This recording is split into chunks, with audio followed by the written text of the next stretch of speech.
Boa tarde a todos.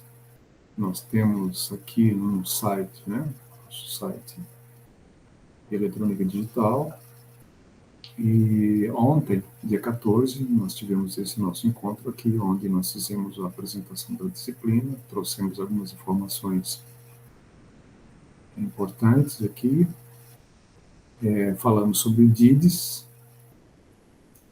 que é o nosso simulador,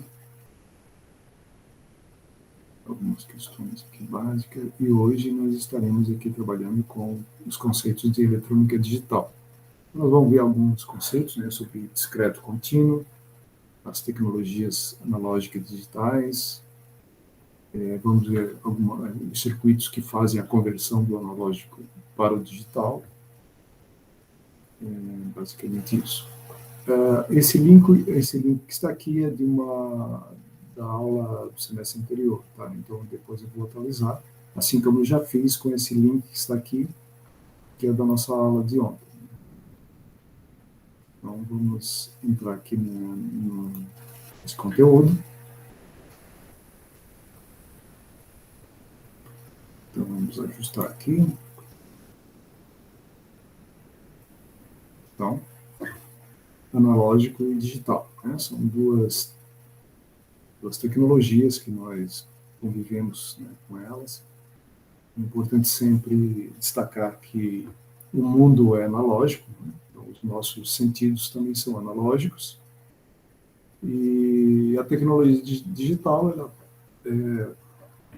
trouxe algumas vantagens, como nós vamos ver, as razões, e atualmente nós dispomos de equipamentos tanto analógicos quanto digitais.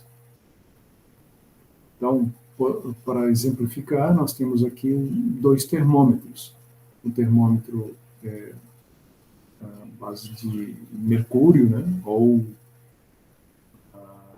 álcool, né, álcool etílico, e também o termômetro digital. Então, quais são as diferenças básicas? Normalmente, o que é analógico, ele explora um comportamento de algum material, né? O comportamento, nesse caso aqui, ele explora ou utiliza o coeficiente de dilatação de determinados materiais para fazer uma relação com a temperatura. Então, um instrumento desse tipo permite que a gente meça a temperatura, nesse caso particular, do corpo humano. Então, a relação é exatamente essa, temperatura com dilatação do volume, né?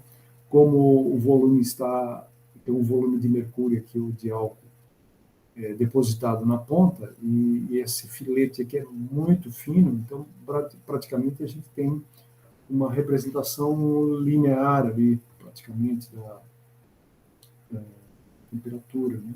Que, no caso, deve estar em contato com a região do corpo, né, para medir a temperatura, e aí nós temos uma correspondência aqui com uma escala aqui que permite ter uma ideia da temperatura do corpo. Já o sistema eletrônico, ele utiliza uma outra tecnologia, né? Então, veja bem, nós temos também um sensor aqui na ponta, e esse sensor, o que ele faz? Normalmente os sensores, eles captam, por exemplo, um fenômeno natural, no caso a temperatura, né? E o que eles fazem? Eles precisam traduzir aquela temperatura em uma tensão elétrica. Então, esses são os conversores. Existe um sistema, se explora normalmente algum tipo de material ou algum tipo de construção de tecnologia que faz essa tradução. Porque, normalmente, para que um circuito eletrônico possa ler alguma coisa, ele tem que ser na forma de tensão, ou corrente elétrica também, ou campo eletromagnético, né? Então tem que ser um formato desse jeito. Então, esse sensor que está aqui, que começa na ponta do termômetro, mas não está todo necessariamente ali, né? mas ele pode ser um sensor, né, que a temperatura faz com que varie uma tensão elétrica. Eu não saberia, eu não tive consultando aqui, mas eu não saberia que tipo de dispositivo é esse, mas nós temos materiais por exemplo, variando a temperatura, ele varia a tensão, né? Aquela lá, célula de Peltier, tem uma célula de Peltier que faz, eu não sei se é isso que é utilizado aqui, ok? Mas, por exemplo, existem geladeiras que utilizam células de Peltier.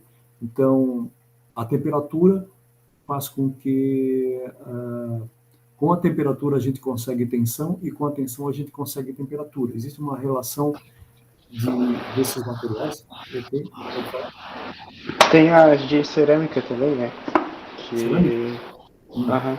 E aí elas dilatam e aí elas passam de não condutores para ser condutores, assim, e tal. Sim, Acho que é isso. exato. Então, ou E seja, aí é usado em compressores, assim, tipo de geladeira também, do jeito que eu tava falando. certo. Então nós temos esses materiais. Hoje, uma área que está muito em desenvolvimento, né, são exatamente sensores. Porque para que eu possa utilizar a tecnologia eletrônica nesses dispositivos, eu tenho que ter sensores, né? Então, essa é uma tecnologia bastante complexa e que está muito em estudo, né? E quanto mais esse sensor for, quanto mais o sensor for, como é que se diz, corresponder à realidade, né? Mais preciso vai ser o equipamento. Então, normalmente, essa é uma parte cara do equipamento, né? Que acaba encarecendo o produto.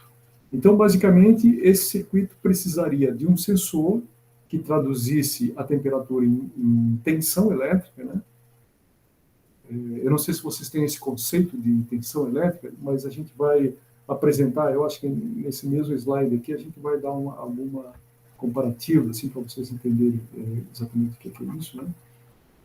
E aí o circuito eletrônico vai traduzir, né? Tensão menor, por exemplo, aí depende da construção interna do circuito. Tensão menor poderia corresponder a uma temperatura baixa, né? Tensões maiores, à medida que for aumentando, ele vai mostrando uma temperatura mais alta. Então, uma das grandes facilidades do equipamento digital é que ele já dá a temperatura diretamente aqui em valores. Então, vocês podem ver que existe uma escala, uma correspondência, que o equipamento precisa ser calibrado. Por quê? Porque uma determinada tensão aqui, né, ou temperatura, porque tem essa correspondência, vai ser traduzida num número. E essa é a eletrônica digital. Ela permite que uma variação analógica, no caso, que é a variação da temperatura, que vai aparecer ali na ponta do termômetro, né, ele pode ser traduzido em números. Isso é muito interessante. Isso aí facilita muito a leitura, né? Então, é um equipamento muito mais fácil de ser utilizado. Enquanto que aqui a leitura dessa coluna aqui, ela pode ter erros de paralaxe, né? Dependendo do ângulo que se veja, pode cometer erros, né?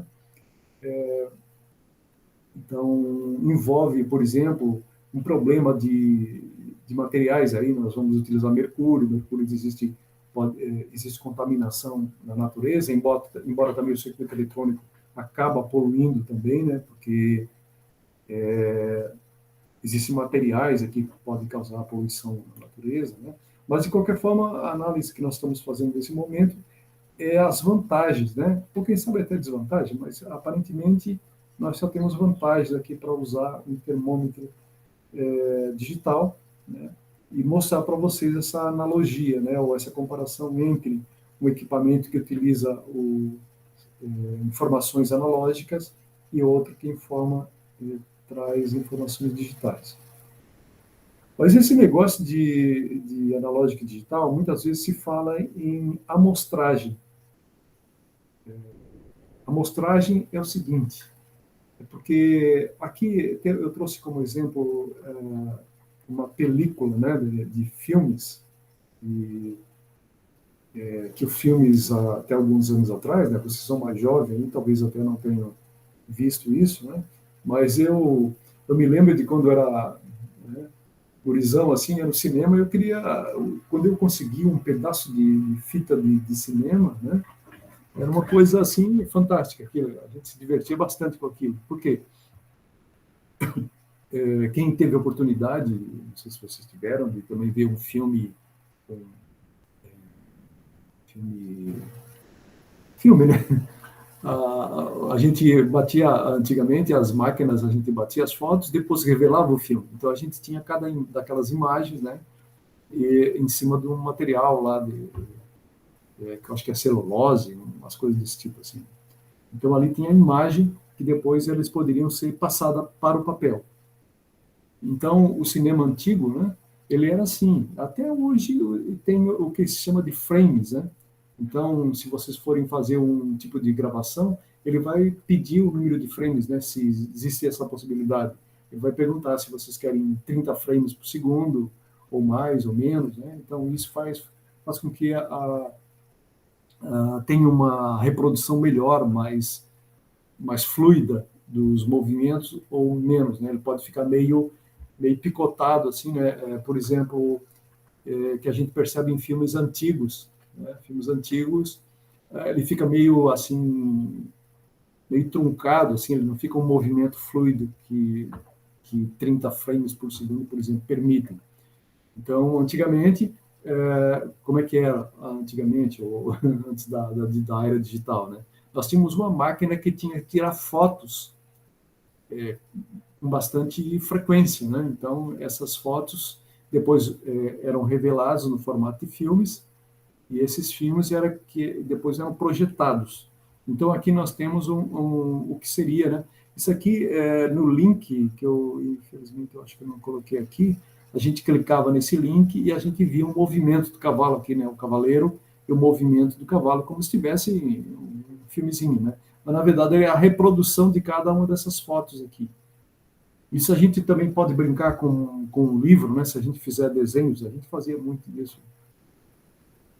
Fazer um bonequinho, assim, dançando, né? Cada folha daquela tem um desenho ligeiramente diferente do outro, e na hora que a gente fizer o movimento das folhas, a gente, né, tem a ilusão de que aquele bonequinho está dançando.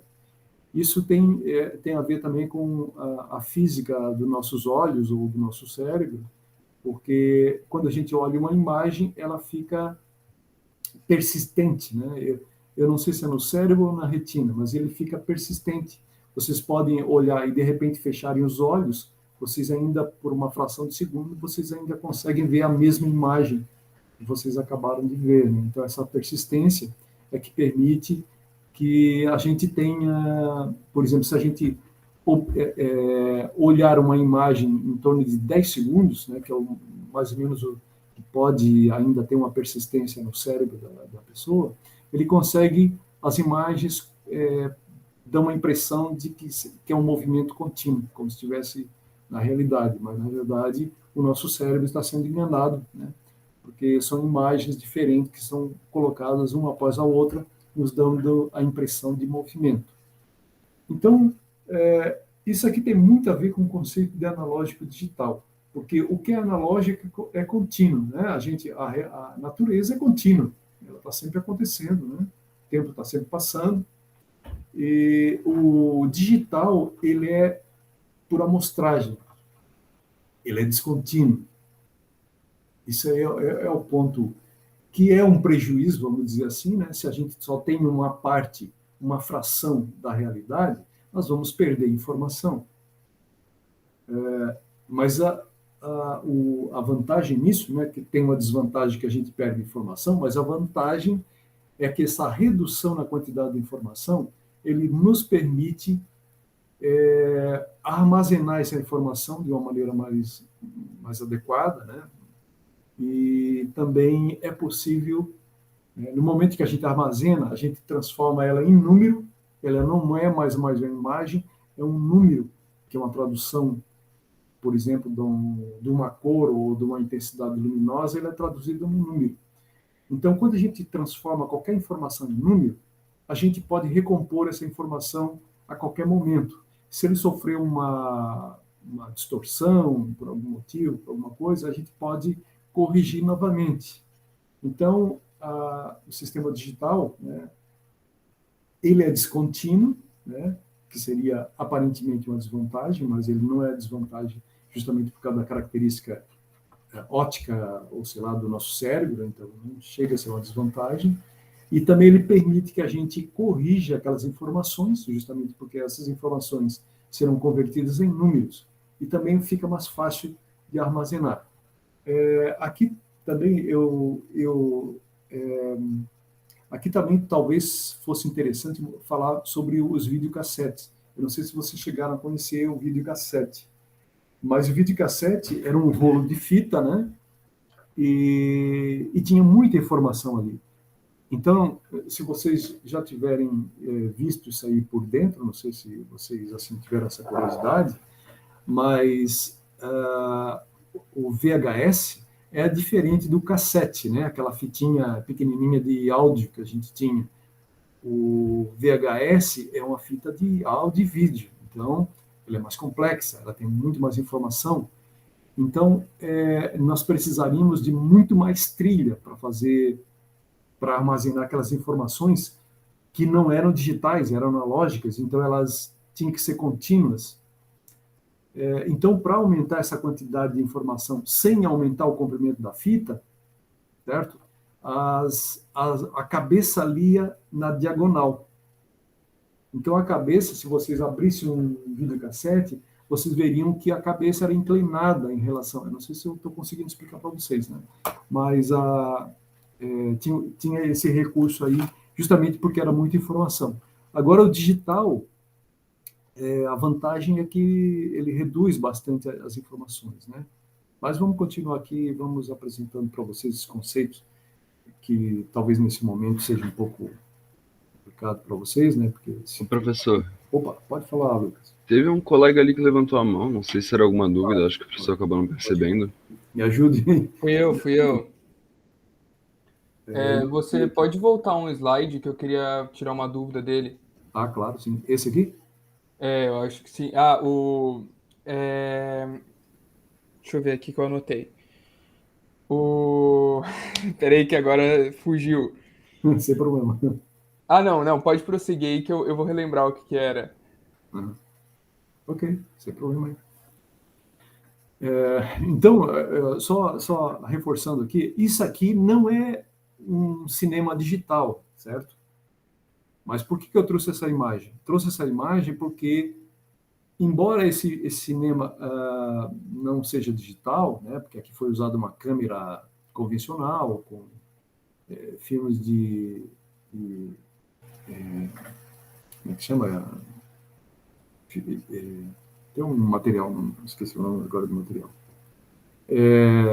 Ele, embora não seja digital, ele é uma fotografia, então ele só registra um determinado momento no tempo. Então, embora a informação não é digital, as informações que estão aqui não são digitais, porque o que é digital é, na verdade, número. Toda informação digitalizada, ele não é mais uma imagem, ele é um número. Depois nós vamos gradualmente apresentando para vocês por que um número pode representar uma imagem, por que um número pode representar um som, né? O número pode fazer isso. Eu lembrei aqui, professor. A digitalização, então, ela seria essa tradução do fenômeno físico. Sim. E por conta disso que ele é descontínuo.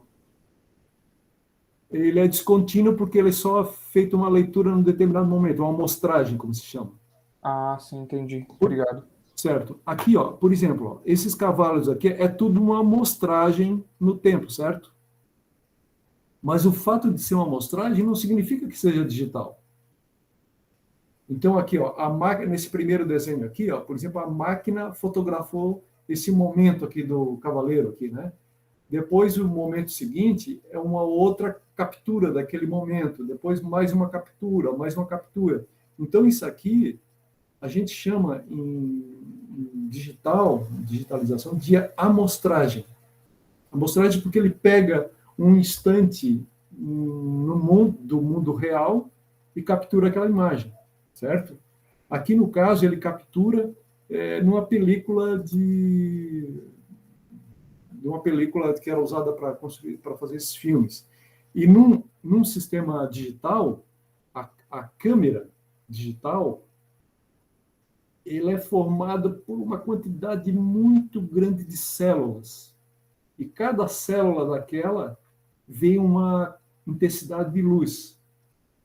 E cada célula daquela, que eu não saberia dizer para vocês quantas células são, mas são muitas células, ele vai pegar aquela intensidade de luz e traduzir num número. Certo? Então, cada pixel, né, você já ouviu falar da palavra pixel, né?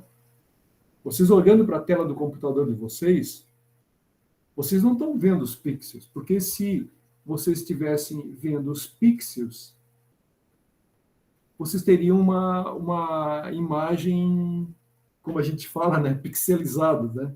Porque vocês estão vendo o tamanho do pixel, então o pixel tem que ser bem pequenininho para que a gente olhe para a tela e veja uma imagem contínua, sem interrupções, né? Mas também essas imagens pixelizadas também não é assim rigorosamente uma característica do digital, porque se vocês peguem uma foto antiga aí dos pais, dos avós de vocês, coloquem uma lupa na foto, o que é que vocês veem? Alguém já fez isso?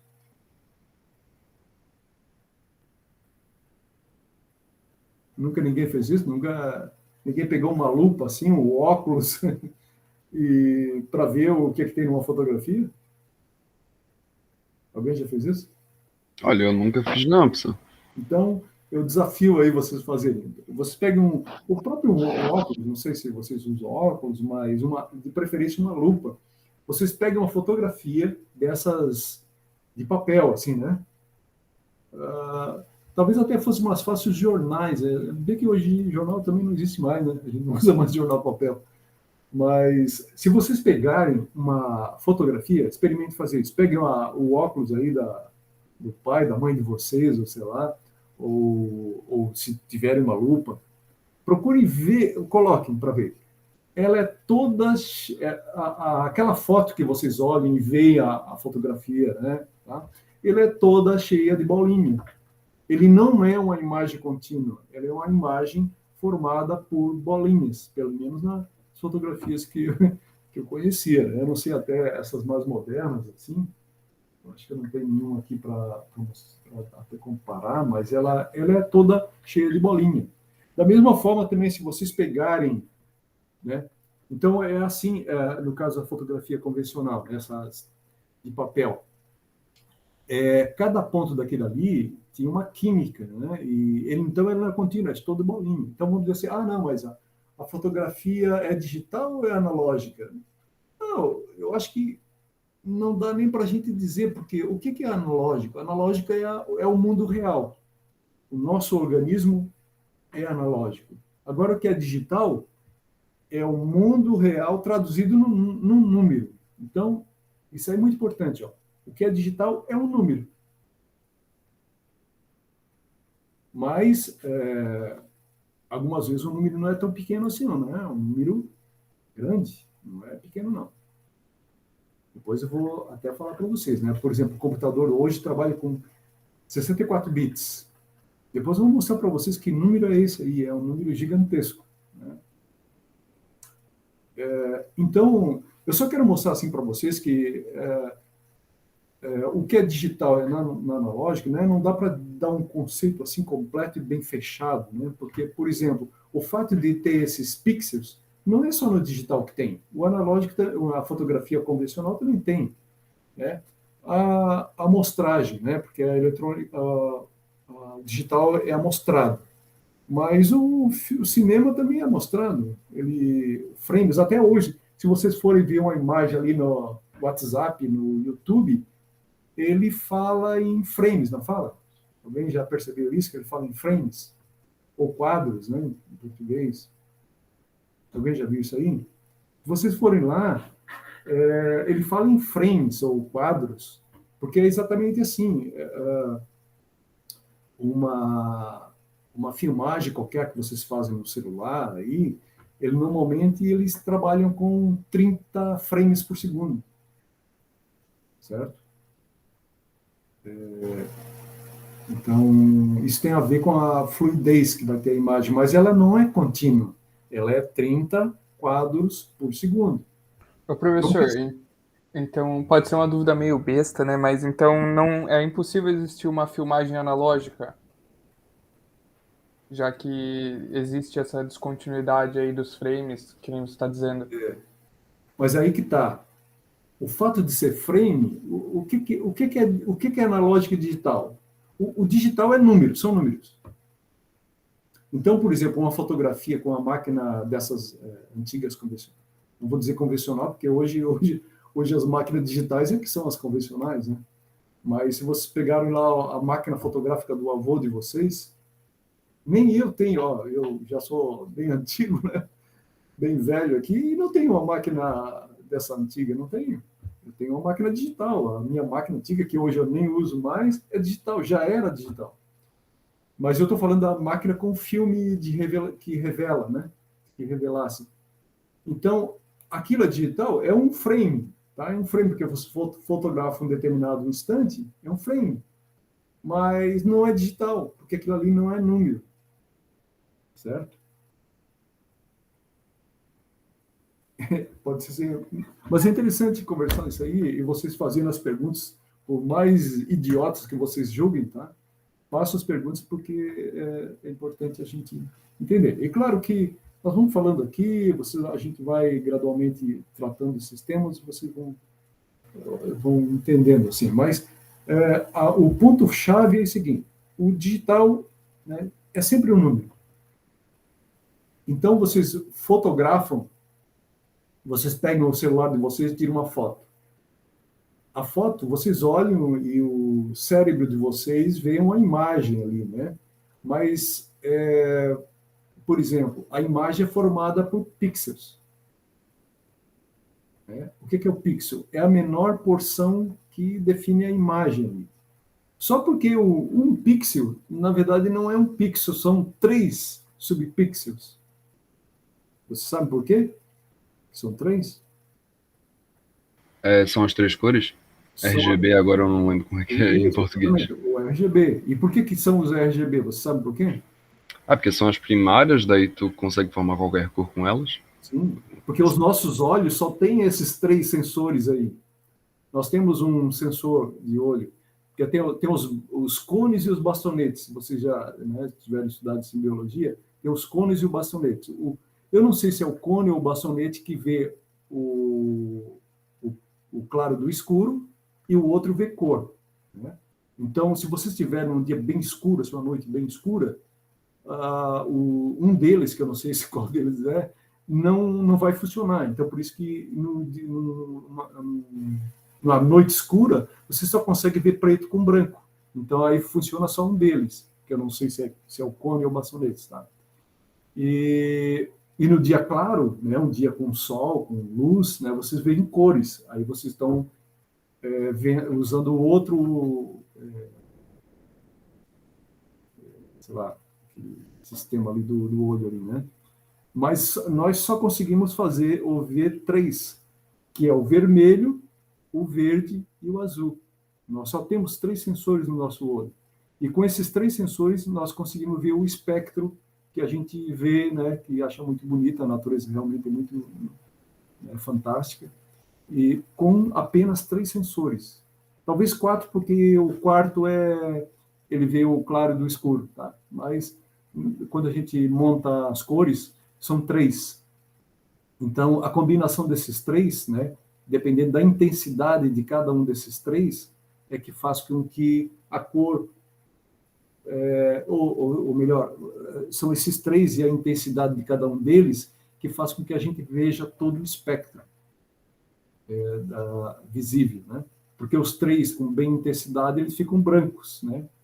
Tem aquele disco de Newton, né, que se a gente pintar com essas 3 cores e girar, ele fica branco. São três, o verde, o azul e o vermelho. Mas se ele girar, a gente enxerga ele branco. É bem interessante esse fenômeno aí, né? Mas, por exemplo, se vocês têm uma lagosta, né, que é chamado marataca, ou lagosta boxeadora, tem um nome assim, né? Ela tem uma quantidade de sensores fantástico, assim. Inclusive, ela consegue ver, inclusive, luz polarizada. Ela enxerga a luz polarizada. Ela tem um olho assim, né? Se vocês já viram a marataca, ela tem todo esse recurso aí, né? Nós não temos tanto, mesmo assim, né? A gente se vira, né? Então, são os pixels. Então, a tela do computador de vocês, que vocês estão olhando agora, ou quem sabe a tela do celular de vocês, né? São formadas por esses 3 subpixels. E cada 3 subpixels formam um pixel. E aí vocês têm o preto, o branco, o azul, o vermelho e todas as cores que aparecem na tela do computador. Ok? Então vamos? Não se preocupe que eu acho que esses conceitos são bastante importantes a gente falar e frisar, porque eu acho que ele esclarece muita coisa, né? Então, por exemplo, a gente está falando em pixels, né? Então cada pixel desse aí, ele pode ser criado de várias formas. Por exemplo, na TV de tubo de raios catódicos, eu não sei se eu mostrei aqui, eu acho que depois eu vou mostrar aqui, tem um desenho aqui, ó. Deixa eu ver. Acho que não mostrei aqui. Mas já que estou falando nisso, eu vou trazer aqui. Eu não sei se eu tenho aqui uma imagem. Aqui, ó. Essa imagem aqui é um tubo de raios catódicos, né? Não sei se vocês ainda têm uma TV dessa aqui. São as TVs bem grandes, né? Tem uma profundidade assim grande, eram super pesadas, né? Porque nós tínhamos um vácuo bem forte aqui dentro, então o vidro tem que ser grosso, né, para suportar esse vácuo e não implodir esse tubo de raios catódicos. Então, aqui vocês veem 3 cores, ó, vermelho, verde e azul, né? Então, aqui na tela, na verdade, o feixe não é essa cor, né? Nós temos três canhões eletrônicos aqui, né? Mas ele não tem essa cor. Essa cor, na verdade, era porque nós tínhamos 3 pontos aqui, né? Um azul, um verde e um vermelho. Então, os 3 estavam juntos aqui. Então, o sistema todo que era construído para que um feixe de elétrons atingisse o verde, um feixe de elétrons atingisse o azul e o outro feixe de elétrons atingisse o vermelho. Então, imagine, né, a complexidade que é isso aqui. Então, por isso que existia ainda, para auxiliar a qualidade da imagem, existia essa máscara aqui. Ó. Essa máscara fazia com que os feixes de elétrons não se misturassem muito, né? Então, conseguisse mostrar com mais precisão cada um desses pixels aqui. Então, isso aí era muito fácil, né? Porque esses pixels na TV de tubo de raios catódicos, essa aqui, eram muito maiores, né? Hoje as TVs são fantásticas. Hoje nós temos TV de 4K, né? Ou até mais agora. E elas estão um pixel muito pequeno. Eu, por exemplo, aqui, ó, olhando a tela do computador de vocês, a gente olhando bem perto, a gente percebe que são cheios de pontinhos, né? Mas eles são muito pequenos. E esses já na tubo de raios catódicos já não eram tão pequenos, eram maiores, né? Porque a qualidade aí, a dificuldade de dirigir um feixe para cada um desses pontos é muito complexo, né? E ainda é o seguinte, para aumentar a complexidade, esses feixes tinham que varrer de cima até embaixo, da direita para a esquerda. Então é algo, a complexidade disso aqui era muito grande. E essa aqui era a TV analógica. Por quê? Por que era analógica? Porque o sinal aqui, ó, não era número, tá? Os sinais que entravam aqui não eram números, eram simplesmente tensões variando continuamente. Né? Por que tinha tensões variando aqui? Porque essas tensões, elas obedeciam uma informação também analógica que era recebida pela antena. Ô, professor, Fala aí. E qual que é a tecnologia das TVs atuais para substituir todo esse espaço aqui, ó, que ela fazia para, né, lançar essas ondas aí para dar a Certo. cor, né? É.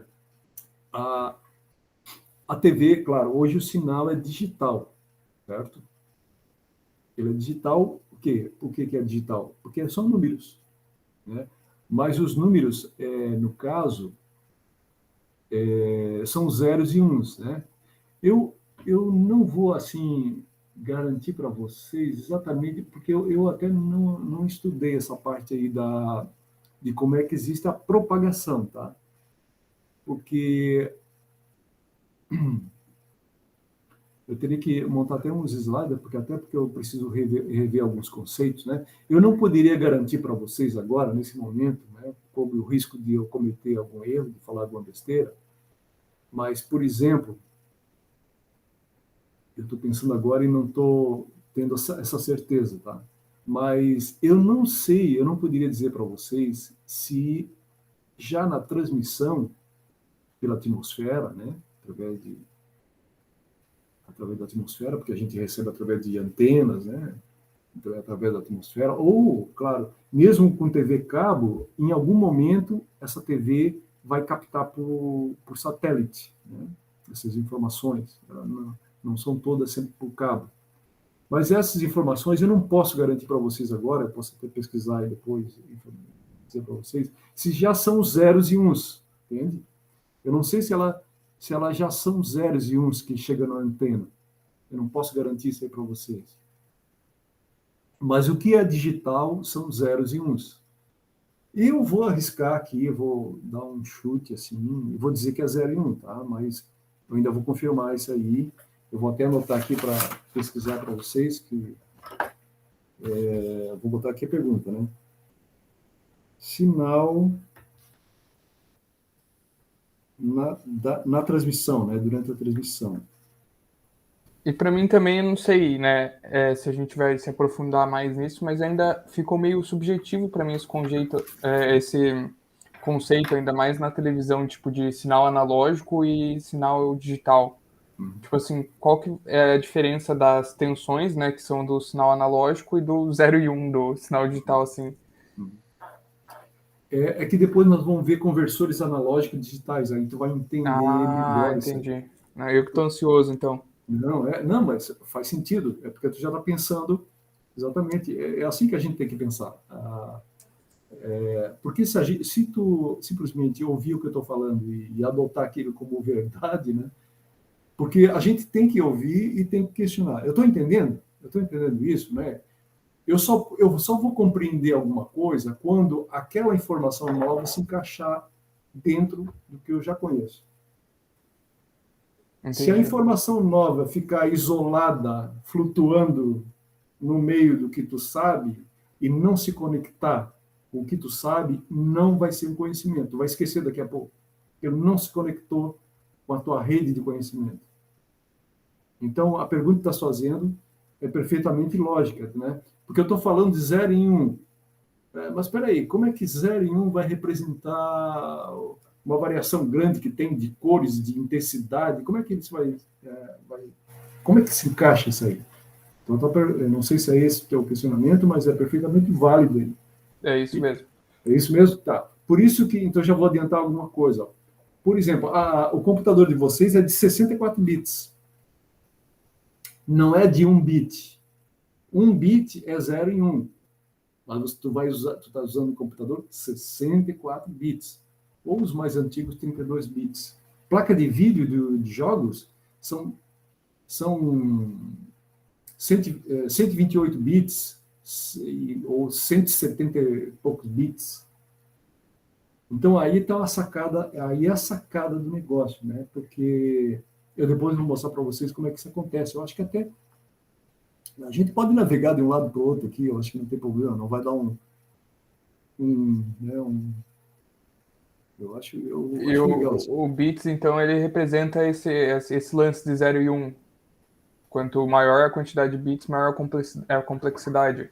Vamos ver se eu consigo, se tem essa informação para ti. Ó, aqui, ó, acho que aqui já dá. Só um pouquinho. Já vou levar exatamente nesse ponto aqui.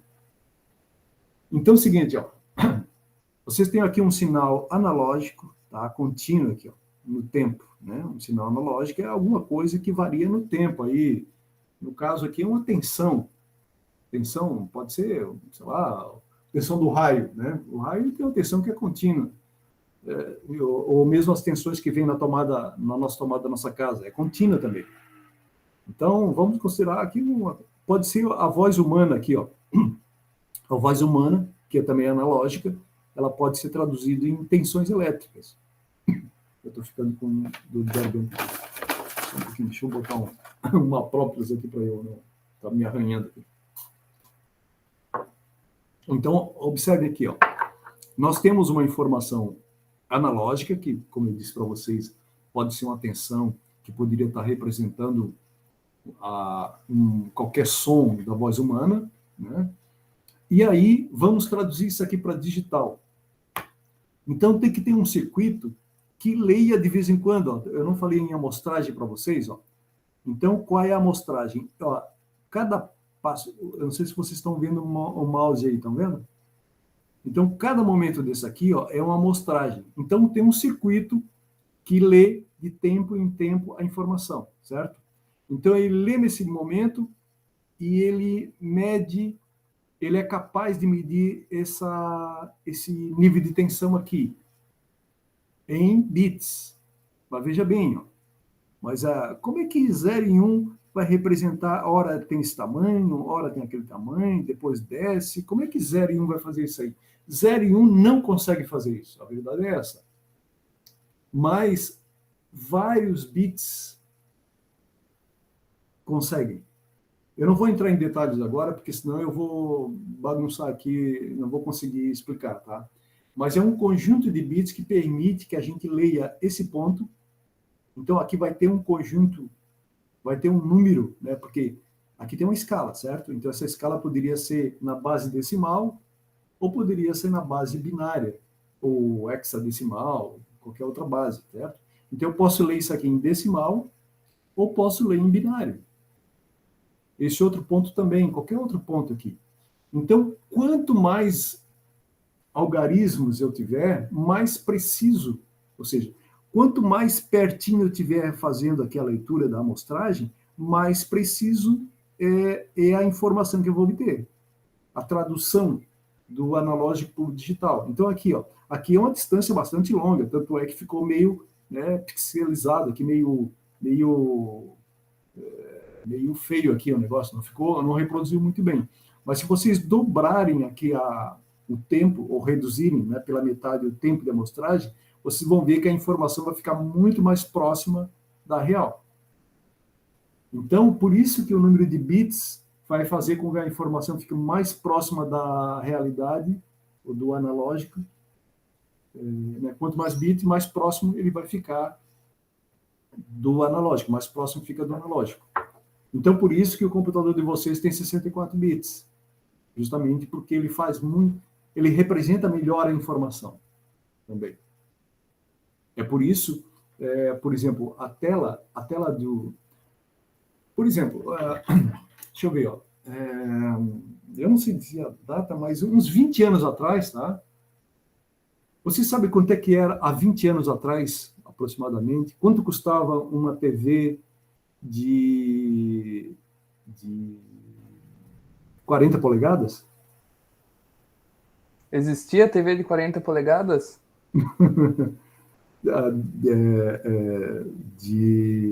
Essas TVs de LCD, né? Essas TVs que hoje a gente tem aí, o computador de vocês, a tela do celular de vocês, né? Que hoje já é AMOLED, né? Já é outra tecnologia que depois eu posso falar para vocês. Mas a TV, há 20 anos atrás, todo mundo usava tubo de raios catódicos, aquela TV grandona, pesadona. Mas quem tinha dinheiro comprava já uma TV de LCD. Certo? Essas TVs planas. Mas vocês têm ideia de quanto é que custava uma TV dessa aí, nessa época, há 20 anos atrás, sei lá, mais ou menos isso? 15 mil reais. Hã? 15 mil. Custava o preço de um carro popular. Ou seja, atualmente Então, uns 20 e pouco, 80 30 mil reais, né? Hã? Uns Hoje, 30, né? Não, uns 30. um O carro Onix popular, uns hoje 30 zero mil. tá 80 mil. Uns 30 mil, mais ou menos. Era isso que custava a TV de LCD, certo? Então, mas por quê? Por que era tão cara? Já existia computador, já existia tela de computador. Mas, por exemplo, aqui, ó, essa tela do meu computador, sei lá, ela tem. Teria que medir aqui, mas ela não é muito grande. Ela, ela tem uma quantidade de pixels aqui, né? Que vai cobrir toda essa área aqui. Uma TV de 40 polegadas dá umas, sei lá, umas 20 da minha tela aqui ou mais, certo?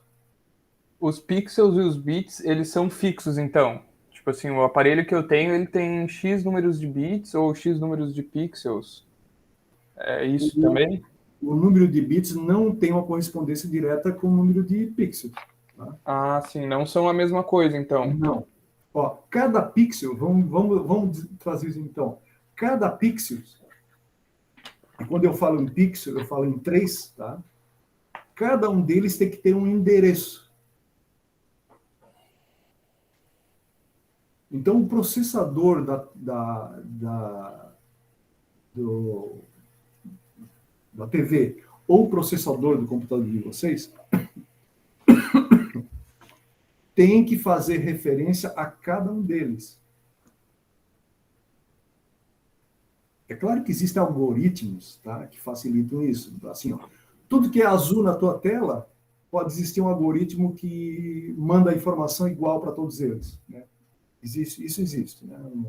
Tanto nos sistemas operacionais que estão embutidos nas TVs, quanto o sistema operacional que está embutido no computador de vocês ou no celular de vocês. Tá? Então, isso facilita. Ah, tudo é branco, ele joga tudo o mesmo valor, certo? Mas, rigorosamente, o teu computador ou a tua TV tem que fazer referência a cada um dos subpixels. Ele vai ter que dizer qual a intensidade de cada um deles ali, para montar a imagem que tu estás vendo. Vocês têm ideia da quantidade de pixels que estão na tela da TV? É uma coisa assim, eu não sei dizer, mas e tem a resolução da tela que diz quanto, tem um nome para isso, que é a quantidade de pixels por polegada. Existe uma medida disso aí. Então, quanto mais pixels tem numa polegada, menores eles precisam ser, certo? Que E daí hoje, entra na condição de resolução também, né? resolução, exatamente. Exatamente. Mas o que eu quero dizer é o seguinte: se eu tenho grande quantidade, nós temos hoje uma grande quantidade de pixels numa polegada, e eu tenho que saber que cada pixel daquele, multiplicado por 3, porque cada pixel tem 3 subpixels, tem que receber informação, né, e dizer o quanto ele vai ficar aceso, se vai ficar mais intenso ou menos intenso, para dar a cor que a gente precisa. Então, a quantidade de informação é enorme, enorme. Tanto é que algum de vocês trabalha com jogos, né? Para vocês jogarem algum tipo de jogo que tem por aí, você tem que comprar uma placa de vídeo, não tem? Certo? E não são baratas. Né? Aquilo ali é um outro computador. É um computador dedicado a reproduzir imagem, só. Então ele usa o processador do computador e mais combina, né? Eles trabalham juntamente, mas aquela placa de vídeo é um computador dedicado a processar imagens. Porque é muita coisa. E as telas, e pior, né, que as telas são grandes. Você imagina que um celular, o celular é uma coisa pequena, que, sei lá, tem lá 3x4, sei lá, 3x4 não. Sei lá, tem uns 3x8, sei lá, 3x, sei lá, uma medida. a quantidade de pixels, né? Vocês têm uma computador, vai ter vários celulares juntos ali. Então, a quantidade de informação do computador de você é muito maior que o celular.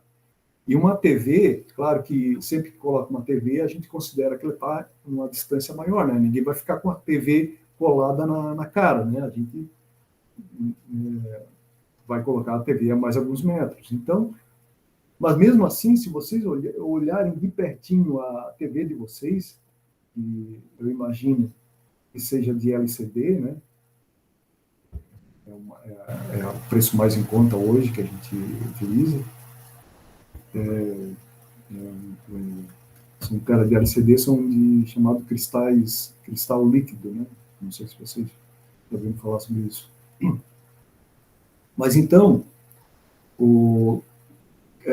vocês vão ter uma quantidade grande de pixels e cada pixel vai ter 3 subpixels.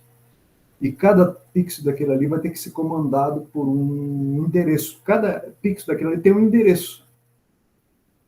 O computador que está instalado na TV de vocês ou no computador de vocês ou da TV, né, ou que é um processador também, ele tem que saber aonde está cada um daqueles pixels ali. Se um daqueles pixels ali se danificar, vocês vão ver, vocês olham para uma TV com um pixel, com o que eles chamam de dead pixel, né, um pixel morto, né? Se vocês olham para um pixel, pode ser uma tela grande, uma tela pequena, você bate com o olho e já identifica ele imediatamente. Já viram isso? Então, eu tenho um queimado, a gente olha e já vê imediatamente, né? Tomou um tiro de airsoft com a bola preta. Então é interessante porque ele fica muito visível, né? Tá ali, porque é um dead pixel, né? Ele é um pixel que não é controlado, por algum motivo aconteceu ali, porque tem um circuito que controla ele. Tem um circuito porque tem aquele tempo que a mente humana precisa para reconhecer uma imagem. Então, tem um circuito que coloca a intensidade naquele pixel e mantém por uma fração de segundo.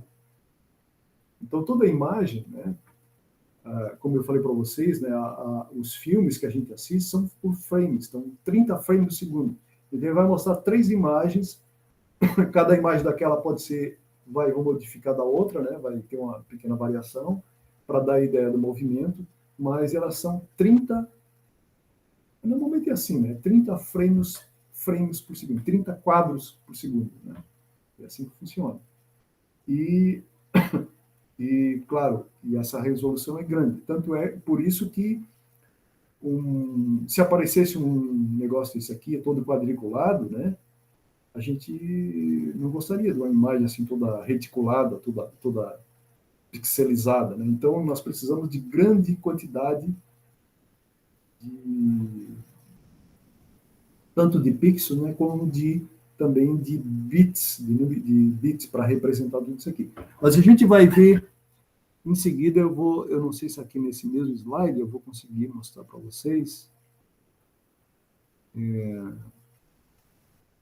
Deixa eu ver aqui.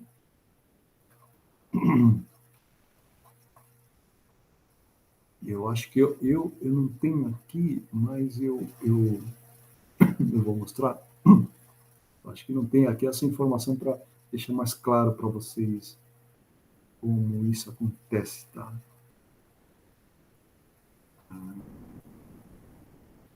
Aqui, isso aqui é uma TV digital, tá vendo? Então, cada LEDzinho disso aqui é uma TV de LED. Hoje, a TV de LED está em torno de uns R$7.000, alguma coisa assim. Eu acho que já barateou bastante. LED. Aí, cada pixel é um LED.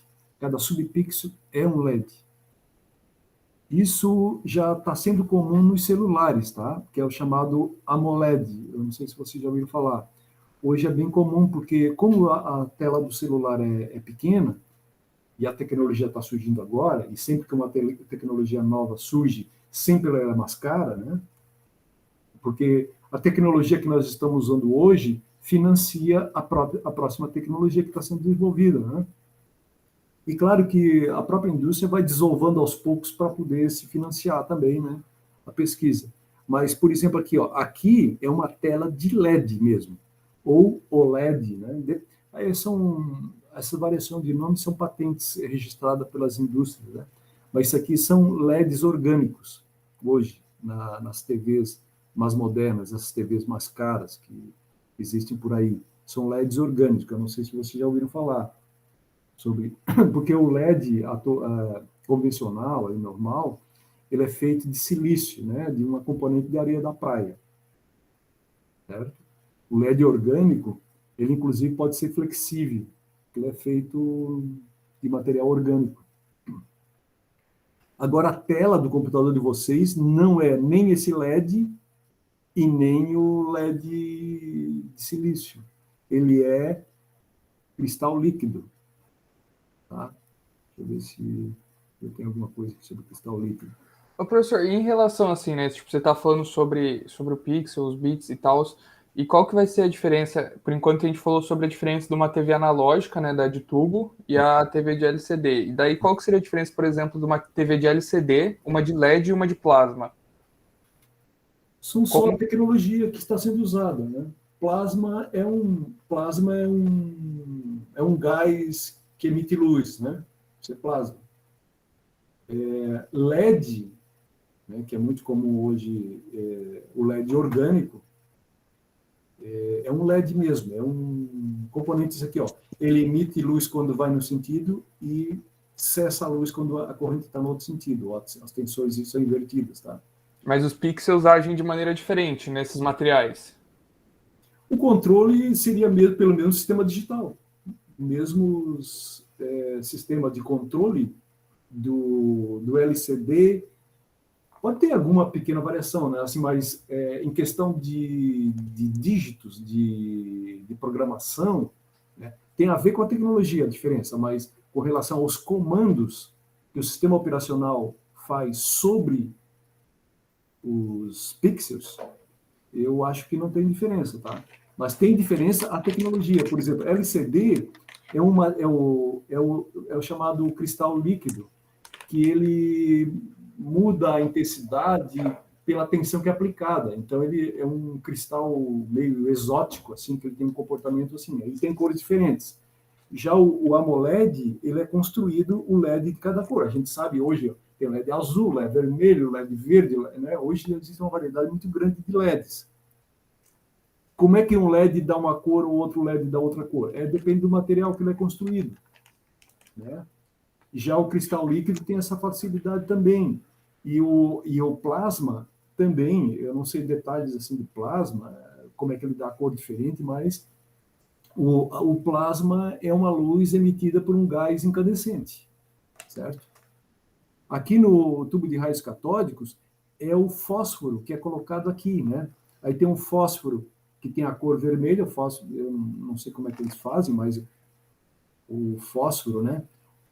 Ele fica com três cores diferentes. O fósforo também era a cobertura, as lâmpadas fluorescentes antigas, porque hoje já são de LEDs, né? Mas as tecnologias anteriores, que eram as lâmpadas fluorescentes, o que era aquilo? Era um tubo pintado com fósforo branco na parte interna. Então, um fósforo parecido era colocado aqui. Então, quando incidia o raio naquela célula pintada com fósforo vermelho, por exemplo, a luz seria vermelha. Se a intensidade de elétrons fosse maior ou menor, esse pixel ou esse subpixel ficaria mais intenso ou menos intenso, que estaria combinando com os outros dois para formar o pixel. Ah, entendi. Eu não sei porquê, mas eu estava pensando que o material do que fosse constituído ia alterar a funcionalidade do pixel. Não, é isso mesmo. Então vamos ver aqui. Ó. Eu estou indo para um lado e para o outro, mas eu acho que eu estou tentando atender assim as dúvidas de vocês, né? Porque eu acho que isso é bastante válido. Assim. Eu acho que eu acho assim que essas informações são informações assim mais para formar, assim, para vocês terem uma visão assim, né? Que Com certeza, para despertar seu interesse, vocês lerem alguma coisa a respeito, né? Eu acho que isso é importante. Mas ainda está faltando para vocês, para explicar, eu acho que foi o Vitor que perguntou, né, como é que um número 0 e 1 vai representar grandes variações. Mas isso aí eu vou mostrar para vocês, tá? Infelizmente, eu não tenho aqui essa informação. Ontem, naquele exemplo do carro, ficou um pouco claro para mim, né? A funcionalidade do 0 e 1. Mas daí a dúvida mesmo seria, tipo, ele de maneira exponencial, né? Que nem numa televisão, assim. É. Mas nós vamos chegando lá, vamos trazendo informação para vocês. Então, por exemplo, aqui, ó, vamos continuar. Por exemplo, aqui, ó, os números, nós temos os inteiros e os números reais, né? Os números inteiros, por exemplo, é 0, 1, 2, ou 0, menos 1, 2, isso são números inteiros, então eles são discretos, né? E já os reais não, eles são contínuos, porque ele não tem interrupção de 0 até 1, certo? Então, vamos dizer assim, os números reais seriam do mundo analógico e os números inteiros seriam dos discretos, certo? Porque não, o número inteiro não existe nada entre 0 e 1, ou 0 e menos 1, não existe nada, porque é um número inteiro. Mas entre 0 e 1 ou 0 e menos 1 dos números reais, sim, tem infinitos números, né? Então, vocês veem o seguinte, ó, se a gente pensar em armazenar esses dados, é muito mais fácil armazenar 0, 1, 2, 3, né, do que armazenar infinitos números entre 0 e 1. Certo? É claro que isso nunca aconteceu mesmo nos equipamentos analógicos, né? Por quê? Porque a gente vai gravar, né? Um gravador antigo aí, sei lá, né? Ele não consegue pegar todas as nuances, ele vai pegando, assim, né? Não tem condições de, é como, sei lá, filmar ele teria um número é como se fosse uma fotografia também, né? Ele tem um limite também físico do equipamento, né? Mas rigorosamente, assim, teoricamente, os números reais são infinitos. Nenhum equipamento conseguiria captar infinitamente aqui. Não faz sentido, né? Mas esses dois números já dão uma ideia do que é um número, o que é o digital e o que é analógico, né? O analógico é contínuo, o digital é discreto, né? Mas sempre pensando isso aqui. Quando eu pego alguma coisa do mundo real, ou seja, analógica, e vou traduzir para o digital, esse digital é sempre um número, certo? Isso é importante. Ele é discreto também, né? É uma amostragem, mas ele é representado por um número. Seja qual for a grandeza, seja som, seja luz, né? Um pixel, uma imagem, o que vocês querem imaginar, sempre vai ser um número. Então, vamos lá.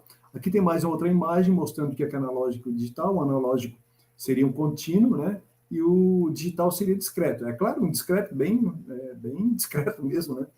É claro que, por exemplo, quanto maior for a amostragem, como eu falei para vocês, mais próximo ele vai ser dessa imagem analógica aqui, certo? Então, se eu investir em bastante bits, né?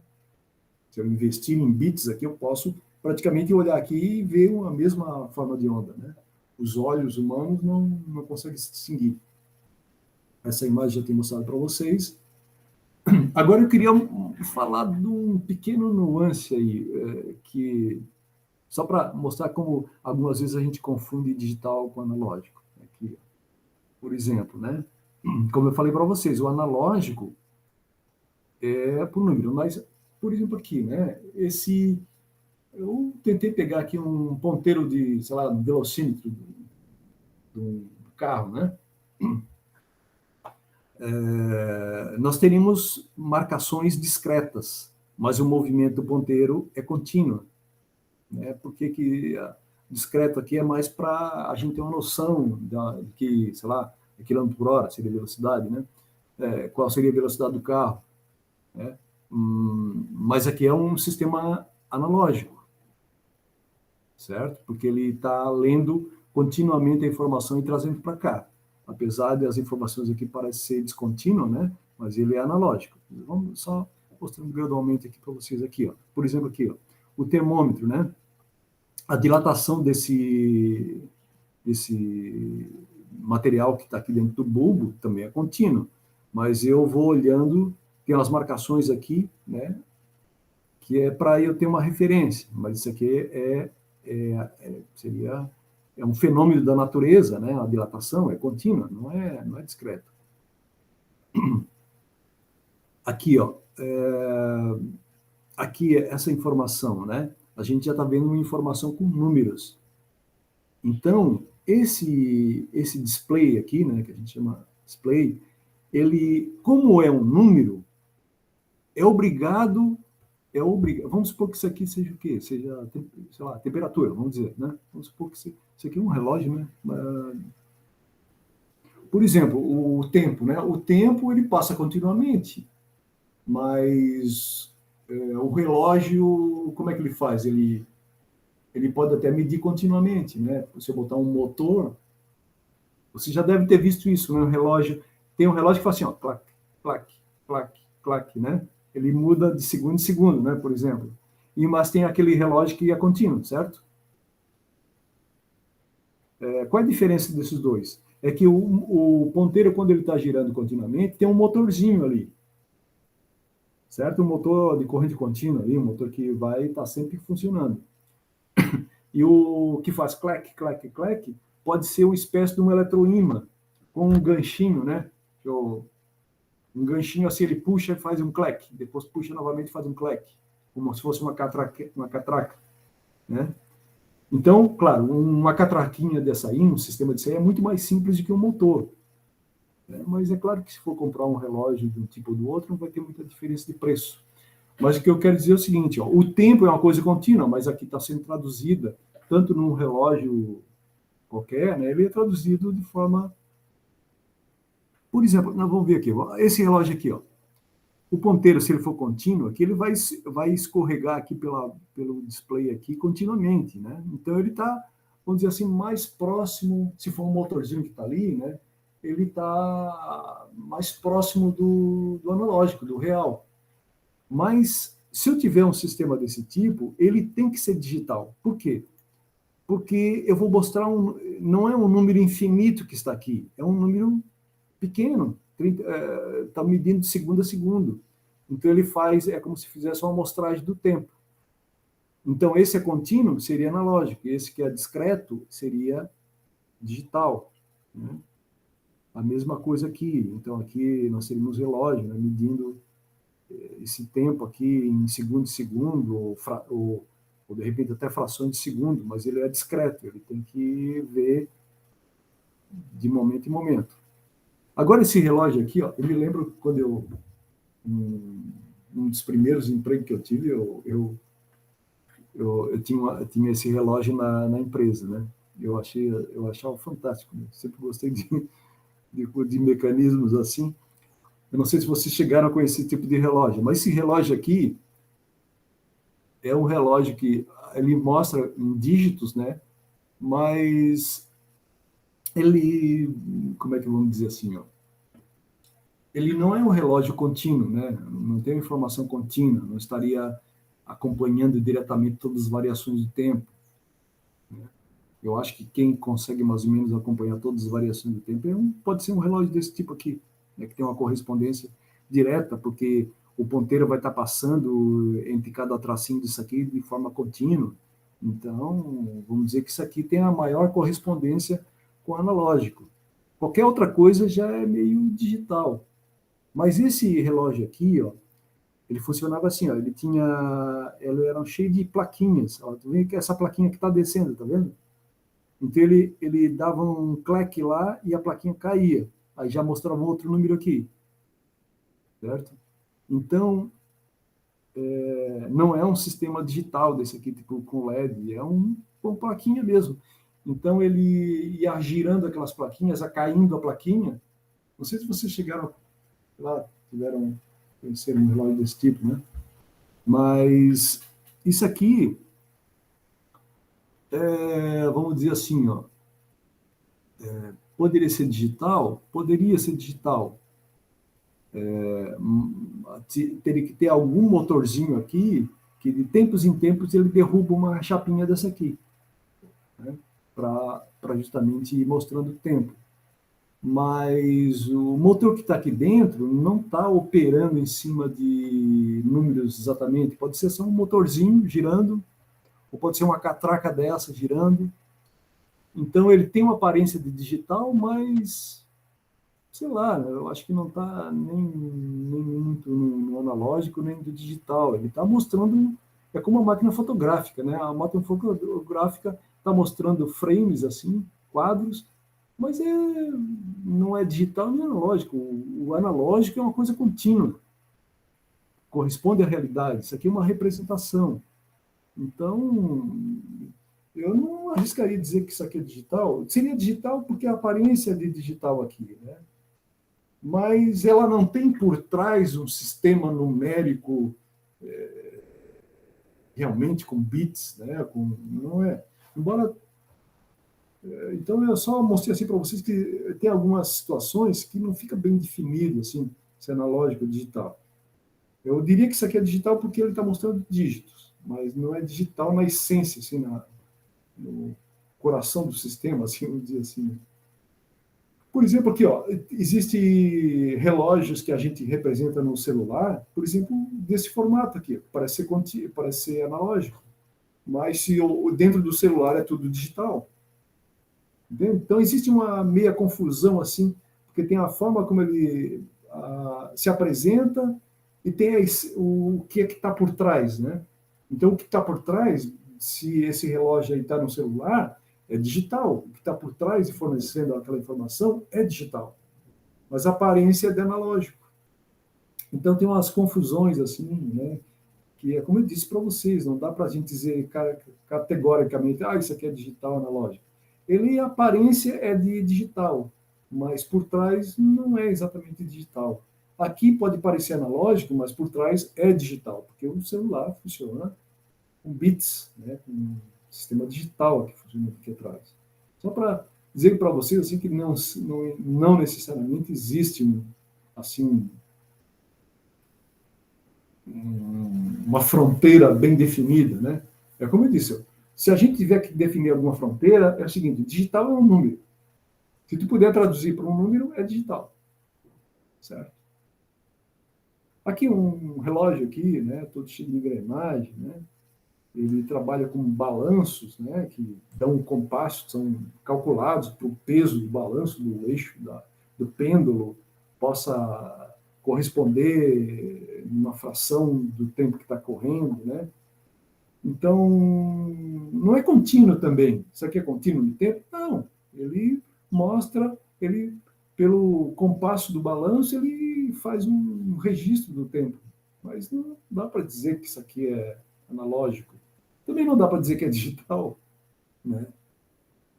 Então, mas tem uma amostragem, tem o balanço, né? O pêndulo é uma amostragem. Não é uma amostragem porque tu não está lendo. Mas se falar em ler o tempo, né? A gente pode dizer, ele está tentando fazer uma medida ali. Mas eu acho que fica difícil dizer que isso aqui é analógico, digital. Ô, professor, opa, fala. O conceito digital pode ser dito como tipo a essa palavra do analógico, tipo, de maneira simplificada, assim, em números, no caso, né? Eu diria o seguinte, ó, o digital é uma amostragem do analógico traduzido em número, vamos dizer assim. Eu acho que seria. Isso aí eu estou dizendo da minha cabeça aqui, né? Não li nenhum texto no livro, né? Mas pelo meu entendimento, assim, o digital é a amostragem do real ou do analógico traduzido em número. Eu acho que pode ser uma boa tradução assim do que é digital, né? Por exemplo, aqui, ó, aqui é um CD, DVD, Blu-ray, né? Que hoje é incrível como essa tecnologia surgiu e desapareceu, né? Incrível. Como algumas coisas assim desaparecem rapidamente. Né? Tudo isso aqui foi como hoje está sendo usado o Pendrive. pendrive, né? Os pendrive, porque são células de memória, né? É diferente desse aqui, ó. Porque isso aqui o que que era? O buraco, a saliência e o buraco poderia representar o 0 e a saliência 1. Então, aqui esse buraco aqui, ó, pode ver que é um buraco. Aqui poderia ter vários zeros, que significa que aí, dependendo da resolução dele, né, nós teríamos vários zeros, depois vários uns, depois vários zeros, vários uns, se o buraco for 0 e se a saliência for 1, né? Então nós teríamos as informações aqui em zeros e uns. Então, é claro que 0 e 1 é muito simples. Com 0 e 1 eu não consigo dizer muita coisa. Eu posso dizer 0 e 1 ou chave ou fechado aberto. Mas para trazer uma informação, eu preciso de vários desses uns e vários desses zeros. Então, eu preciso de grande quantidade, de uma trilha aqui de informações aqui, né, para dizer alguma coisa. Como eu disse para vocês, o computador de vocês é 64 bits. Então, vamos supor que as informações aqui fossem cada informação exigisse 64 bits. Então, eu precisaria 64 bits aqui, uma trilha dessa aqui, um pedaço de trilha, para representar uma única informação. Certo? Então, aí nós tínhamos o CD, o DVD, o Blu-ray, né? O Blu-ray, ou seja, tinha uma concentração. Como o raio ele conseguia ler, a frequência bem menor, né? Então ele consegue ler informações bem mais próximas umas das outras, né? Então o Blu-ray podia conter muito mais informações do que um DVD ou um CD. Mas tudo aqui é representado por zeros e uns. Mas como um 0 e 1 é uma informação muito pequena, para representar, sei lá, uma intensidade de luz ou de um determinado som, um trecho, uma pequena amostragem de som, eu precisaria de vários desses bits aqui para poder representar. Depois a gente vai trazer um pouco mais de detalhes sobre isso, né? E no caso do vinil? Desculpa, pode repetir? No caso do vinil? No caso do vinil também, porque o vinil não deixa de ser também buracos assim, ó, né? Aqui já é magnético, né? Já informações magnéticas, que tem um campo magnético numa direção, ali já tem um campo magnético na outra direção. Aqui, ó, inclusive eu trouxe uma foto de uma agulha de disco de vinil, que tem outra imagem, porque como é que funciona o disco de vinil?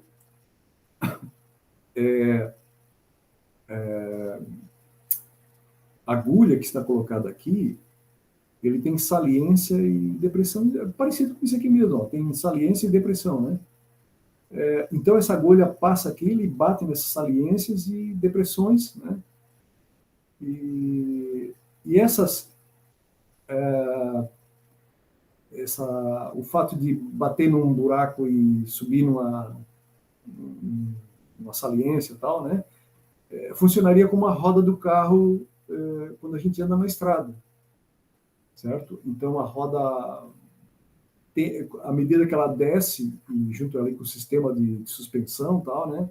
Ele tende a nivelar o carro, não deixar o carro ficar oscilando muito, né? Como se estivesse numa carroça sem nenhuma suspensão, a gente sentiria todas as irregularidades do solo, né?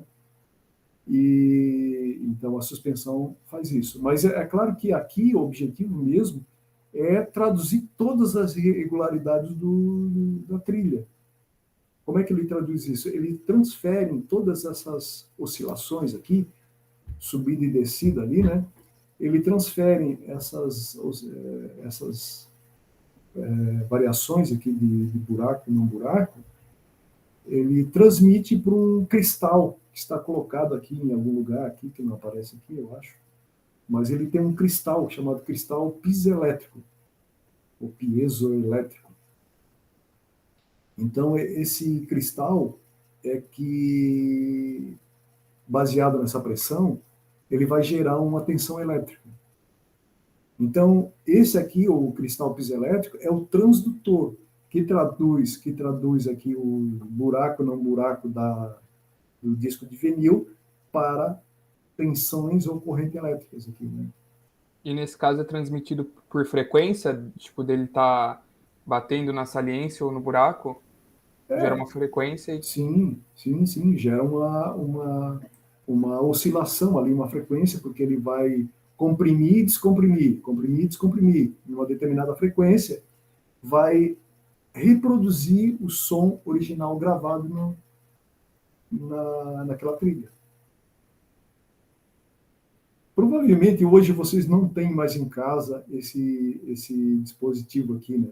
Mas, por incrível que pareça, se tu pegar o disco desligado, ele está desligado, tá?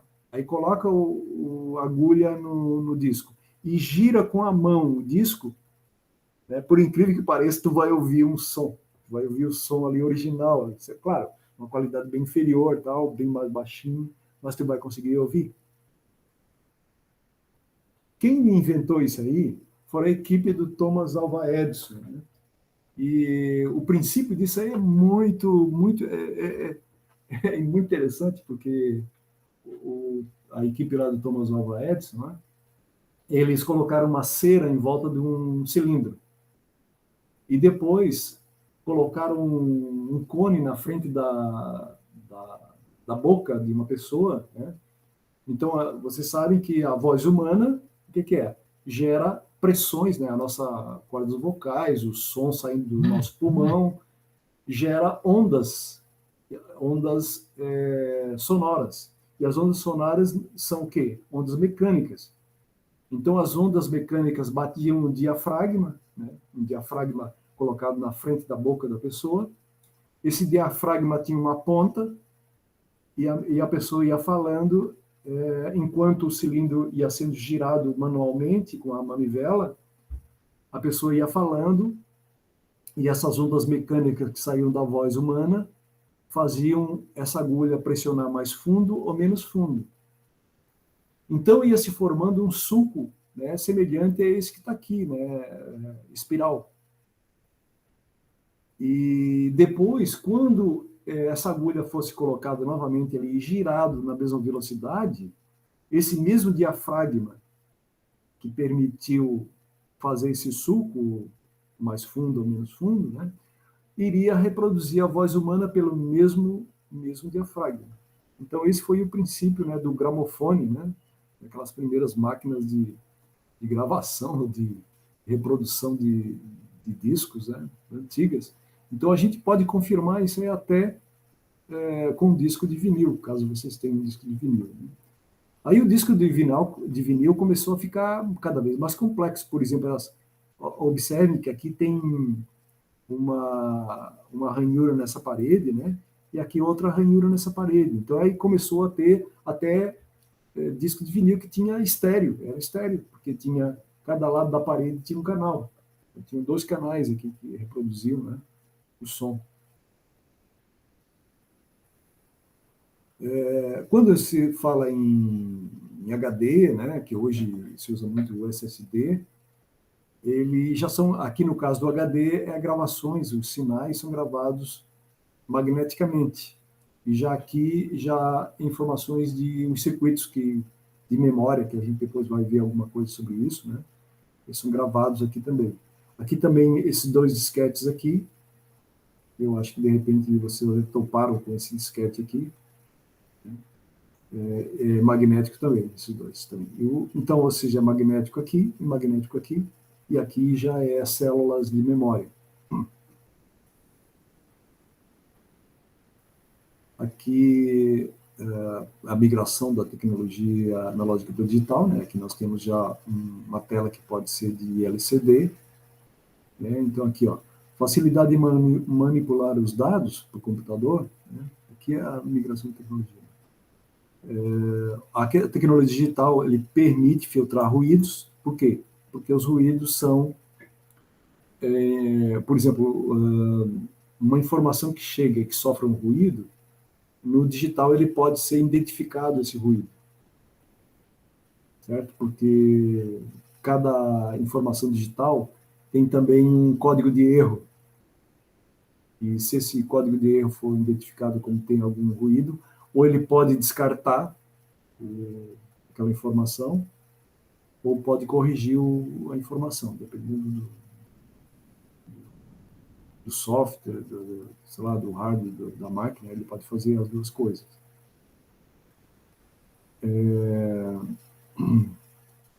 Aqui, o hardware se confunde com o software, né, mas também na parte digital, embora seria meio complicado explicar isso aqui para vocês, mas basicamente hoje o software e hardware é quase a mesma coisa. Depois a gente pode até voltar para esse detalhe aqui. Limitações das tecnologias digitais. O principal é que o mundo é analógico. Os próprios circuitos digitais são formados por circuito analógico. Por incrível que pareça, os circuitos digitais são formados por circuitos analógicos. Uma coisa, né, é porque são os transistores, né, que são usados para chavear, fazer o 0 e 1.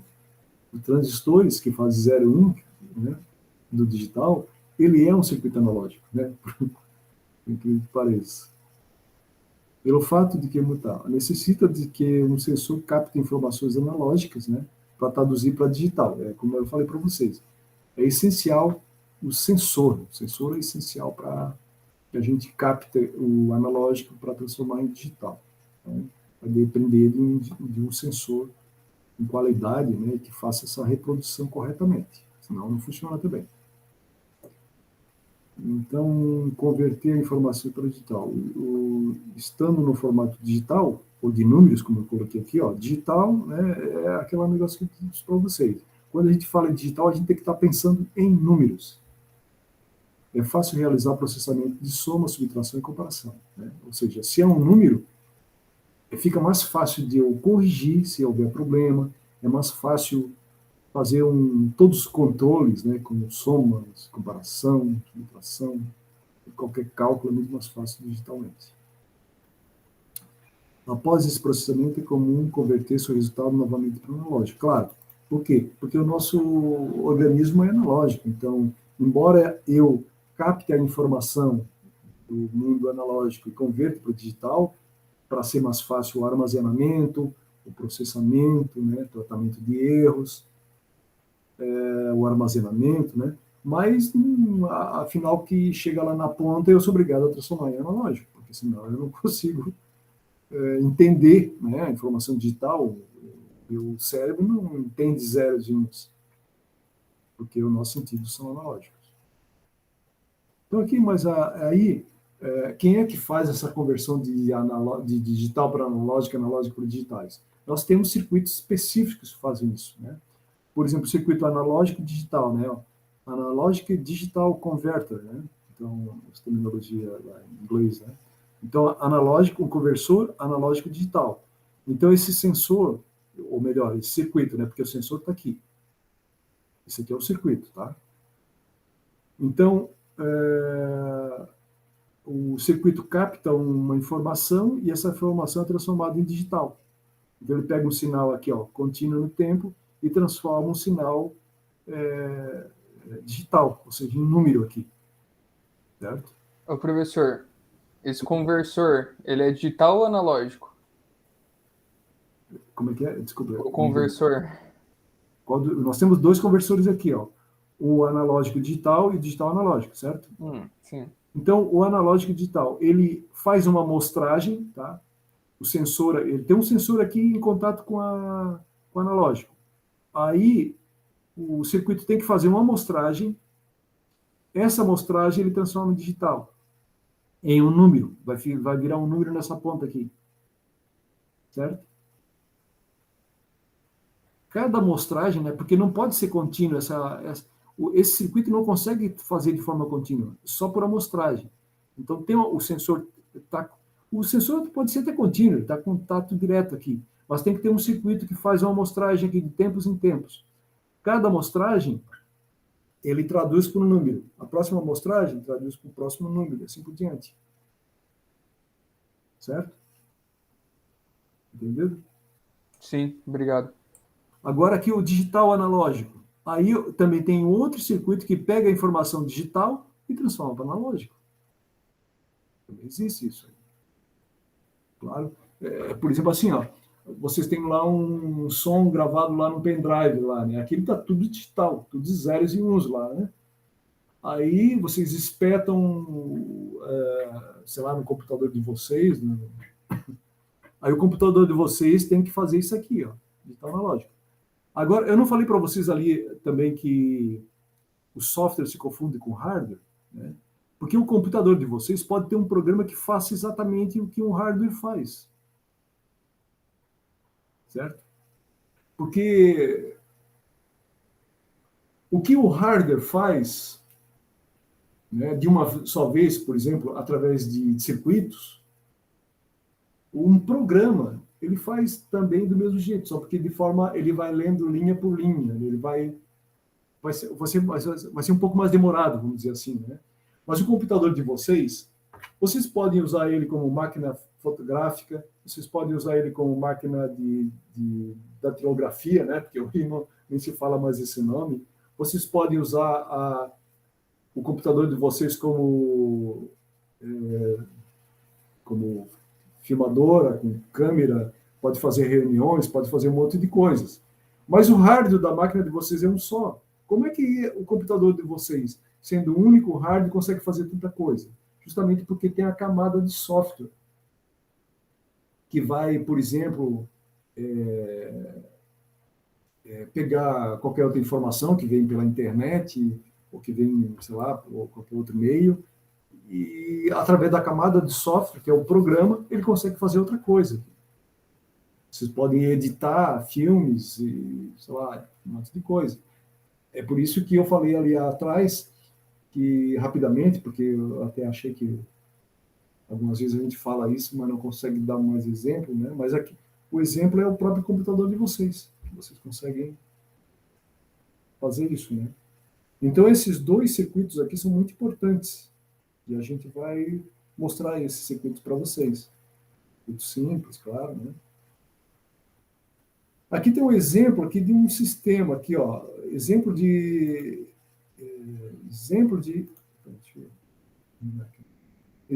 controle de temperatura do sistema refrigerador. Então, a temperatura é uma coisa analógica, né? Tem um dispositivo de medição, que é sensor. Essa informação do sensor é colocada num conversor analógico digital, porque a informação está aqui analógica, né? Aí ele vai ser transformado num número, que é o sinal digital. Aí depois desse número, aí eu posso fazer cálculos com ele, porque é um número, eu posso fazer cálculos, certo? Aí, ainda digital, né, depois que eu processei ele, eu posso agora aplicar um conversor digital analógico, né, para qualquer outra coisa. Eu posso visualizar alguma coisa, eu posso ouvir alguma coisa, né? Então, embora esse sistema controlador aqui está com analógico, mas ele pode estar aqui dentro também, com um sistema digital. O controlador pode ser analógico, pode ser digital, né? Então, mas o importante entender aqui é que a gente pega o sinal analógico, né, faz por amostragem, né, sempre pensa assim, ó, analógico, vai ter que ter um sistema fazendo a amostragem. Tá? Aí o sensor aqui, né, tem um sensor, tem um sistema aqui por amostragem que pega uma fotografia, né, uma amostragem, transforma em número, né, transforma em digital, e depois ele faz o que ele vai precisar fazer.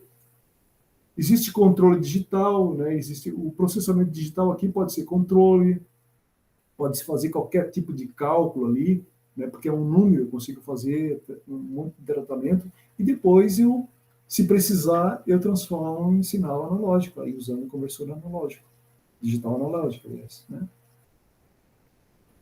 Então, isso existe muito, por exemplo, em ar-condicionado, né? Ar-condicionado, embora muitas vezes não tem todos esses recursos, né? Os ar-condicionados mais baratos, né? Mas existe ar-condicionado de carro que são digitais, né? Porque o controle também é digital, né? Já existe ar-condicionado que o controle é analógico. Então, depende muito da complexidade do circuito, né? Mas o controle de temperatura sempre é muito usado, né? Mas não necessariamente, por exemplo, uma geladeira, controle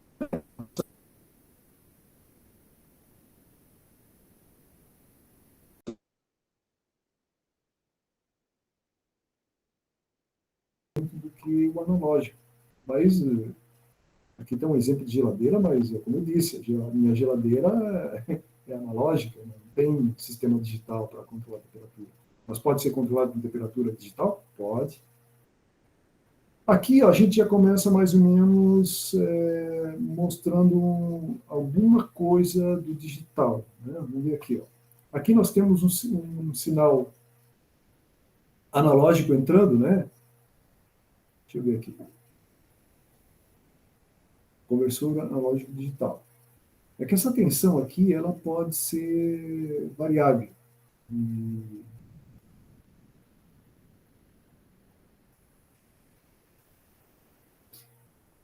Deixa eu ver aqui. É porque na natureza existe uma gama, vamos dizer assim, infinita, né? Mas aqui o exemplo que está sendo mostrado é um exemplo que só varia de 0 a 3, só para deixar mais próximo para a gente entender. Mas, na realidade, na natureza, essa grandeza pode ser imensa. Mas eu posso ter um sensor, né? Porque isso aí vai depender muito da qualidade do meu sensor. Pode ser que meu sensor, vamos considerar assim, que é um sensor que só consegue, na saída dele, variar de 0 a 3 volts. Certo? É uma limitação do meu sensor. Meu sensor, eu comprei o barato, um sensor barato, e ele não vai mais do que 3 volts. Então, quando, vamos supor que fosse uma célula que está olhando a luz do dia, por exemplo, assim, ou temperatura de um forno, ele só vai de 0 a 3. Então, 3 ele está muito quente, né? E 0 está a temperatura ambiente, sei lá. Então, essa variação aqui tem a ver com a qualidade do sensor. Por isso que se eu quero um sistema mais próximo da realidade, eu tenho que investir em sensores. Mas, nesse caso, o nosso sensor é só um sensor que mede de 0 a 3 volts. Então, nós temos aqui, ó, analógico digital. Então, aqui nós vamos entrar com esses valores, né, com essa tensão, e o nosso analógico digital vai converter. Nesse caso aqui, também é um circuito analógico digital bem sem vergonha aqui, bem simples, né? Ele só tem 4 bits, certo? Então, ele vai traduzir a tensão que entrar aqui, né, na entrada, aqui não ficou muito claro, mas seria a entrada, poderia ser só aqui, um fio só, acho que vou mudar um fiozinho, fica mais claro. E ele vai traduzir em 4 números, porque essa tensão aqui varia de 0 a 3, e a variação de 0 a 3, teoricamente, isso aqui é infinito, pode variar de 0 a 3, em intervalos muito pequenos, né? Então, teoricamente, isso aqui é infinito. Agora, cada posição, cada tensão, que pode estar mais aqui embaixo, ou mais lá próximo do 3, ele só pode ser traduzido em 4 bits, certo? E essas tensões de bits aqui, a gente, digitalmente, a gente diz que é 0 ou 1. 1 é quando é a tensão máxima, e 0 quando é a tensão mínima. Então, nós temos que entender que digitalmente é 0 e 1, mas quando a gente trata em circuito, vai ter uma tensão aqui. E essa tensão, normalmente, o circuito trabalha com 0 a 5. Então, por isso que está 5 aqui, ó, 5, 0, 0, certo? Poderia ser o 5 aqui equivale a 1, certo? Então, o que é 5500? O que é 5500? 1100?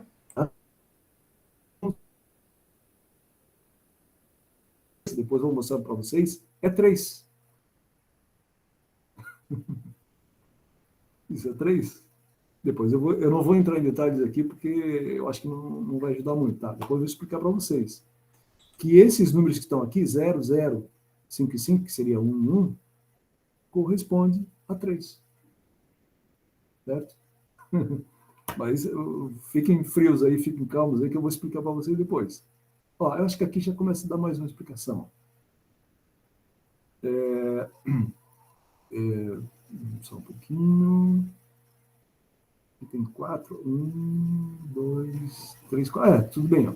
Aqui observem que nós temos a saída 4 bits, tá? 1, 2, 3, 4, tá? 1, 2, 3, 4. Acho que vocês estão vendo o meu mouse aí, né? 1, 2, 3, 4. Então, esse 1, 2, 3, 4 estão aqui, ó. 1, 2, 3, 4. Certo? Então,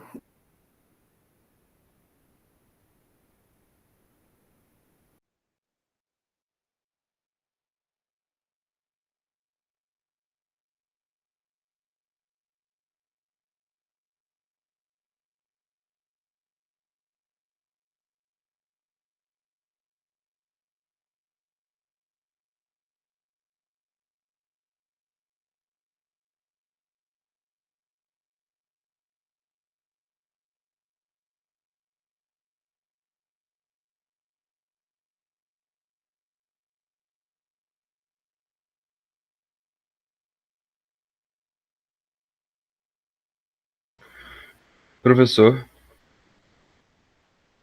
acho que cortou sim, eu acho que caiu a internet dele.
O microfone está desligado, professor. Obrigado. A minha conexão caiu, pessoal. Aí eu entrei na outra janela, não sei exatamente o que aconteceu. Mas eu acho que a gente já conversou bastante, eu acho que vocês já podem estar um pouco cansados. Então, eu vou dar continuidade amanhã. Eu acho que senão a gente vai ficar muito cansado aqui. Mas o objetivo da aula de hoje era basicamente dar essa panorâmica, despertar interesse em vocês. Vocês podem ter muita coisa na internet, né, que vocês podem ler, mas a ideia é dar essa noção geral, para que a gente também depois vai aprofundando, vai esclarecendo um pouco mais esses conceitos, tá ok? E depois a gente possa aplicar os circuitos, né, ou as simulações, né, que nós vamos trabalhar com simulação, e entender um pouco mais do que está acontecendo, tá certo? Eu acho que por hoje está bom. Eu acho que já estou com a minha garganta arranhando aqui. Aí amanhã, né, nós temos esse horário de amanhã. Se vocês não puderem participar, não se preocupem, eu vou deixar gravado também conversa aqui, tá? 1h30 amanhã? Pois é, eu coloquei 1h30 aí, eu não sei se para vocês está bom, mas não se preocupe, se vocês não puderem participar, eu acho que é até interessante, alguns, aí o Vitor, acho que foi o Vitor mais que participado aí, né, Vitor? Eu acho que esse posicionamento assim, é muito importante, Vitor, porque o retorno é muito importante porque eu sei né, aonde trazer mais detalhes, né? E também, se eu não souber, se vocês fizerem pergunta e eu não souber, eu não terei vergonha de dizer que não sei, não. Aí a gente pesquisa, né? Então, esse é o objetivo, a gente está sempre procurando aprender um pouco mais, né? Então, eu gostaria de ficar por aqui, porque eu acho que vocês estão cansados, eu também, e amanhã a gente continua esse mesmo tema. Ok? Valeu, Pedro. Valeu, professor. Valeu, Falou, professor. Bom descanso aí. Valeu, Vitor. Obrigado aí pela participação, Vitor. Fica assim mesmo. Imagina, o conteúdo que é interessante e eu que sou curioso. Não, beleza, é isso mesmo. Então, Falou. eu quero que os outros também participem, assim, façam perguntas, questionamentos, isso aí é importante. A gente... Valeu. Marco, boa tarde. Pamela. Valeu, Pamela.